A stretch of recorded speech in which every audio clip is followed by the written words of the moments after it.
안녕하세요. 물리를 강의하는 안철호 선생님입니다. 자, 만나서 반갑습니다. 자, 지금부터 물리 강의를 시작을 해보도록 할 텐데요.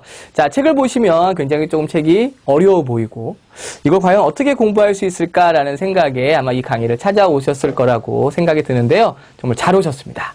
제가 이렇게 두껍고 어려워 보이는 책을 정말 간단하고 쉽게 설명해 드릴 테니까 걱정하지 마시고 일단 수업을 끝까지만 들어주시기만 하면 됩니다. 일단 우리가 물리라고 얘기를 하면 굉장히 원론적인 얘기부터 시작을 해서 계산에 대한 내용부터 시작해서 그래프 말할 것도 없는데요. 실제로 이제 우리가 출제가 되는 그런 기출 문제들을 봤을 때는 문제가 전혀 그렇진 않거든요. 굉장히 간단하게 아주 기본적인 식과 정의만 알고 있다면 풀 수 있는 내용들로 매년 출제가 되고 있기 때문에 절대 걱정하지 마시고 강의만 열심히 또 필기를 해두시는 것이 이런 두꺼운 내용을 아주 얇게 공부할 수 있는 방법이 되기도 하니까요. 열심히 필기해 주시면서 따라오시면 되겠습니다. 자, 그러면 우선 오늘 이 시간에는요. 바로 3페이지입니다. 바로 물리학의 기초, 기본적인 물리량에 대한 얘기부터 시작을 해서 여러 가지 물리를 시작하기 위한 준비 과정들이 있거든요. 바로 그 내용부터 시작을 해보도록 하겠습니다. 잘 따라오시고요. 놓치지 마세요. 아셨죠? 시작하겠습니다. 자, 먼저 이제 우리가 물리를 시작할 때는요, 제일 먼저 배우는 것이 바로 무엇이냐면, 바로 물리량에 대한 얘기를 제일 먼저 배웁니다. 물리량. 자, 물리량이라고 얘기를 하면 굉장히 좀 말이 낯설지만, 쉽게 말하면, 물리를 표현하는 여러 가지 용어들을 말해요. 물리를 표현하는 여러 가지 용어들. 보통 이제 우리가 속력, 속도, 거리, 시간, 질량, 힘, 가속도, 에너지, 운동량, 충격량 등등등 해가지고요. 굉장히 많은 이런 용어들이 있는데 이런 것들을 다 우리는 물리량이다라고 얘기를 하게 됩니다. 자, 그랬을 때 이 물리량은요. 크게 두 가지로 구분을 하게 되는데 자, 그 첫 번째는 바로 뭐냐면 바로 스칼라 물리량이라고 부르는 겁니다. 스칼라 물리량. 자, 또 한 가지는요. 벡터 물리량이라고 합니다. 벡터 물리량. 아마 수학을 하셨던 분들이 대부분일 테니까 벡터라는 말은 아마 수학에서 많이 들어보셨을 거예요. 맞죠? 그래서 물리량에도 스칼라 물리량이 있고 벡터 물리량이 있습니다. 자, 과연 이 두 가지를 우리가 어떻게 구분하는 것이냐? 자, 물리량은요. 이렇게 구분을 짓습니다. 바로 크기만 가지고 있는 어떠한 크기만 가지고 있는 물리량들을 우리는 스칼라 물리량이라고 얘기를 하게 되고요. 벡터 물리량이라고 부르는 것은 바로 크기에다가 방향까지 가지고 있으면 바로 우리는 그것을 벡터 물리량이다라고 얘기를 하게 돼요. 자, 여기서부터 일단 공부를 쉽게 하는 법과 또 어렵게 하시는 분들의 차이가 생기는데 보통 이렇게 크기를 갖고 있으면 스칼라, 크기와 방향을 갖고 있으면 벡터 이렇게 공부하지 마시고요. 쉬운 방법이 이거죠. 방향이 있고 없고죠. 방향이 있으면 벡터, 방향이 없으면 스칼라. 바로 이렇게 생각하시면 돼요. 그러니까 예를 들어서 이렇게 구분 짓는 거죠. 자, 시간. 시간이라는 개념은 방향이 있을까요? 없을까요? 자, 지금 시간이 한 2시 정도 됐거든요. 그럼 2시에서 3시로 시간이 흐르고 있죠. 방향이 있습니까? 여기서 제가 말하는 방향은요. 오른쪽, 왼쪽, 동쪽, 서쪽 이런 방향들을 말하는 거예요. 시간이 동쪽으로 흐르는 건가요? 아니면요? 왼쪽으로 흐르는 건가요? 아니죠? 그렇습니다. 바로 시간이라는 것은 방향이 존재하지를 않아요. 그렇죠? 그렇기 때문에 바로 시간은 바로 뭐에 속하느냐? 바로 시간이라는 것은 바로 스칼라 물리량에 속하게 되는 겁니다. 이런 식으로 공부하시는 거예요. 그러니까 어떤 우리가 용어를 공부할 때 무조건 막 외우는 게 아니에요. 외우는 거는 물리보다는 화학이라든지 또는 생물이라든지 이런 쪽은 이제 암기가 많죠. 근데 물리는 그런 걸 싫어하시는 분들, 잘 외우지 못하시는, 저도 잘 못 외우거든요. 저도 많은 걸 외우고 있지는 않습니다. 바로 그렇기 때문에 물리를 하는 거거든요. 그러니까 여러분들 마찬가지죠. 너무 많은 걸 그냥 다 외우려고 하면 그건 잘못된 공부 방법이고요. 이렇게 방향이 있고 없고를 생각하셔야 돼요. 자, 한번 제가 다시 한번 문제를 내보겠습니다. 자, 여러분들 질량이요. 방향이 있을까요? 없을까요?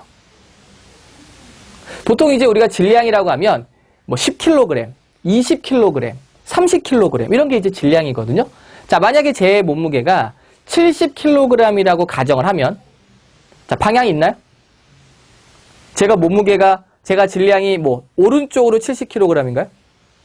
아니면 왼쪽으로 70kg인가요? 아니죠. 그렇죠. 맞습니다. 질량이라는 것은 방향을 갖고 있지 못합니다. 그래서 바로 질량도 스칼라 물리량에 속한다는 거죠.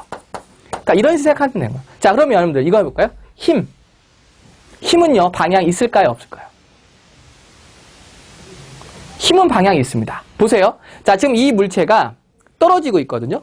무슨 힘을 받았기 때문입니까? 그럼요. 중력입니다. 바로 중력. 중력이란 힘을 받았기 때문에 얘가 아래로 떨어지는 거거든요. 그럼 중력 방향 어딜까요?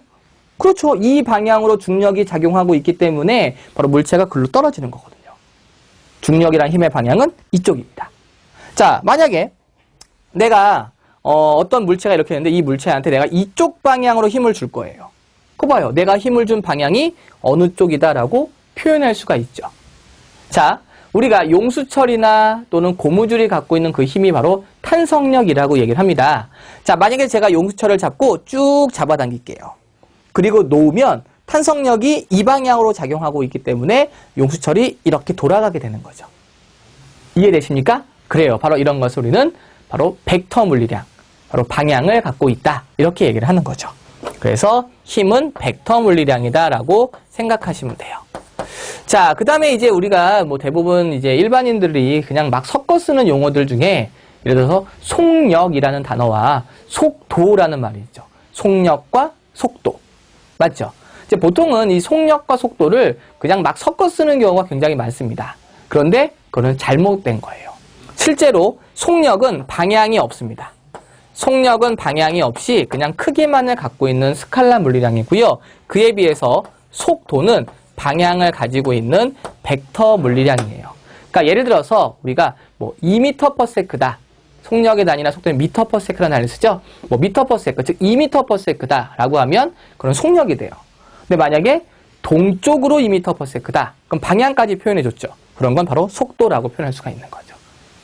이해되십니까? 자, 그래서 우리가 뭐 보통 이제 이런 문제도 많이 나와요. 다음 중 스칼라 물리량과 벡터 물리량을 섞어놓고 골라라 라고 할 수 있을 텐데요. 근데 너무 종류가 많기 때문에 우리는 그걸 다 외울 수는 없습니다. 그렇기 때문에 바로 이런 식으로 방향이 있고 없고를 생각하시면서 구분 지으시면 된다는 거죠. 아셨습니까? 네, 잘 기억해 주시고요. 특히 이 방향에 대한 개념 절대 잊으시면 안 됩니다. 자, 그러면 이제 오늘 첫 시간에는요, 제일 중요한 개념이 바로 뭐냐면, 바로 방향에 대한 내용이거든요. 자, 여러분들 일단 페이지는요, 4페이지, 5페이지 쪽을 보시면서 한번 공부를 쭉 이어나가도록 하겠습니다. 자, 보세요. 자, 천천히 보시면 됩니다. 이 책에 나와 있는 내용이 전부 다 문제에 출제가 되는 건 당연히 아니죠. 이건 말 그대로 책이니까요. 그래서 실제로 나오는 것들만 다시 한번 쭉 내용 정리하시고 그 다음에 저기를 천천히 한번 정독하시면 됩니다. 아셨죠? 자, 그러면 이제 이 방향에 대한 개념을 다시 한번 우리가 얘기를 해보도록 할 텐데요. 자, 보겠습니다. 예를 들어서 우리가 이걸 못하는 사람은 없거든요. 제가 다시 한번 설명해 드리고 여러분들이 알고 있는지 없는지까지도 확인시켜 드릴게요. 우리가 보통은 동쪽으로 4m를 갔다. 그리고 서쪽으로 6m를 갔다. 자, 이렇게 표현을 한번 해보겠습니다. 자, 둘 다 지금 방향을 표시를 하고 있거든요. 자, 그런데 이렇게 표시하면 우리나라 사람만 알아보죠. 동쪽으로 4m, 서쪽으로 6m. 그럼 뭐 영어로 표시하나요? 그럼 영어 못하는 사람들은요. 그렇죠? 그렇기 때문에 이 물리를 하는 사람들 입장에서는 이러한 방향, 동쪽이다 또는 서쪽이다 라는 이러한 표현을 어떻게 표현하느냐? 바로 약속이거든요. 바로 수학에서 사용하는 부호를 사용합니다. 부호. 부호를 사용하여 방향 표시를 하게 돼요. 그러니까 예를 들어서 동쪽을 플러스라고 표시하면 동쪽 4m는 플러스 4m를 이동했다. 이렇게 표현하는 거예요. 그러면 동쪽의 반대쪽은 서쪽이죠. 그럼 서쪽의 부호는 뭘로 하면 될까요? 그렇죠. 마이너스 6m. 이렇게 표시를 하는 거예요. 그래서 이게 만약에 오른쪽이면 얘는 오른쪽 4m고 이게 오른쪽이니까 얘는 뭘까요? 그렇죠. 왼쪽으로 6m 갔다. 이런 뜻이 되는 거예요. 아시겠죠? 근데 이게 수학이랑은 굉장히 큰 차이를 둡니다. 수학에서는 플러스 4와 마이너스 6 중 어떤 게 더 큰 숫자냐라고 얘기하면 당연히 얘가 더 큰 숫자예요. 그런데 물리에서는요, 이 플러스와 마이너스라는 표시를 방향을 의미하는 거기 때문에 둘 중에 어떤 게 더 큰 숫자냐라고 물어본다면 절대값을 씌운 후에 비교를 하게 되는 거예요. 왜? 플러스와 마이너스는 물리에서는 방향이니까요. 그러니까 수학과는 조금 다릅니다. 뭐 물리는 뭐 수학과 비슷하다고 얘기하지만 이런 거에서는 큰 차이점을 두게 돼요. 아셨죠? 그래서 물리에서의 플러스 마이너스는 방향을 의미한다. 됐나요? 여러분들 이 얘기 처음 들어보시죠? 아니에요? 이거 모르는 사람이 없을 정도로 굉장히 대중화되어 있는 얘기거든요. 자, 정말 맞는지 아닌지 제가 확인시켜 드릴게요. 자, 여기 물체가 이렇게 있는데요. 이 물체에 이쪽 방향으로 10N의 힘을 철수가 주고 있어요. 자, 이번에는요, 반대쪽 방향으로 4N의 힘으로 영희가 잡아당기고 있습니다. 자, 철수가 10N, 영희가 4N이에요. 꼭 대답하세요. 여러분들, 이 물체는 오른쪽으로 갈까요? 왼쪽으로 갈까요? 그래요, 오른쪽으로 갑니다.